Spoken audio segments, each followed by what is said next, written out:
Principalement, il y a des rayonnements et des champs. Des rayonnements qui peuvent dégrader les cellules et qui fusent par les fissures du sous-sol. Donc on fera attention aux fissures du sous-sol. Et souvent les cours d'eau circulent dans ces mêmes fissures, donc on les détectera principalement à travers la recherche des cours d'eau. Ensuite, il y a le champ magnétique naturel, le champ magnétique terrestre, qui peut influencer les particules de fer qu'il y a dans le sang et donc la distribution de l'oxygène dans le corps. Ensuite, il y a les champs électriques qui peuvent être soit d'origine naturelle, c'est-à-dire émanant du sous-sol, soit d'origine artificielle parce que autour de notre maison, on peut avoir des lignes de tension, on peut avoir des antennes relais de téléphonie mobile, on peut avoir des radars. Mais ça peut venir aussi de l'intérieur, parce que nous avons par exemple des modems qui relient notre ordinateur au réseau Internet et qui rayonnent des hyperfréquences, c'est-à-dire des fréquences très élevées, dans lesquelles il ne faut pas baigner durablement.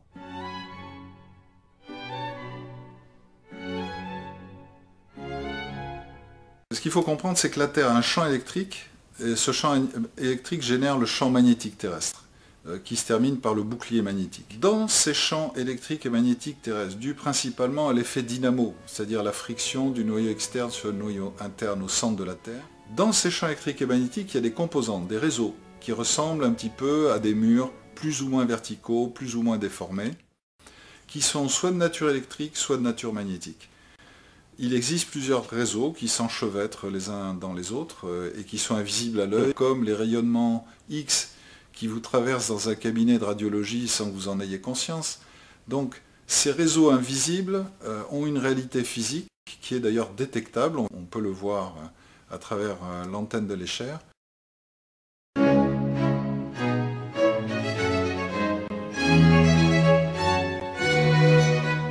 Ce champ électrique va avoir une influence sur le fonctionnement électrique du vivant.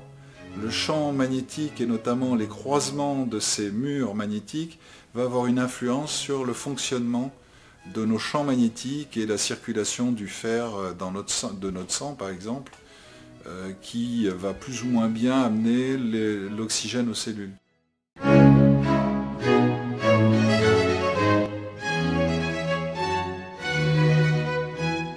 Il ne faut pas stationner durablement à la verticale d'un croisement électrique ou d'un croisement magnétique.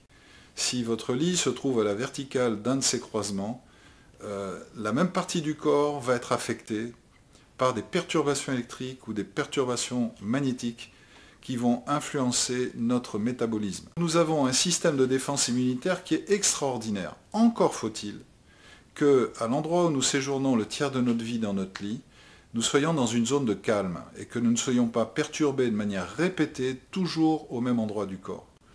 Parce qu'une agression, c'est toujours le produit d'une intensité par une durée. L'agression peut être très forte si cette agression faible s'exerce sur une longue période. Et notamment, c'est le cas du lit, puisqu'on y passe le tiers de sa vie, et lorsqu'on est propriétaire de sa maison, ça peut durer 10 ans et 20 ans.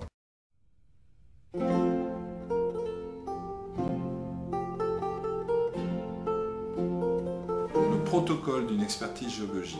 Bon, idéalement, ça commence au niveau d'un terrain à bâtir, parce qu'il vaut mieux repérer les tracés des vannes d'eau qui circulent dans les fissures, pour positionner correctement la maison sur son terrain, et si on n'a pas tellement le choix, pour positionner les chambres aux meilleurs endroits de la maison.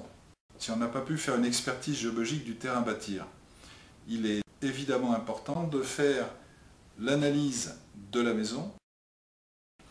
Principalement, le géobiologue va détecter et localiser et reporter sur des plans à l'échelle. En matérialisant les veines d'eau en bleu, les failles qui sont en dehors des cours d'eau en marron, le réseau Curie en rose, etc., etc.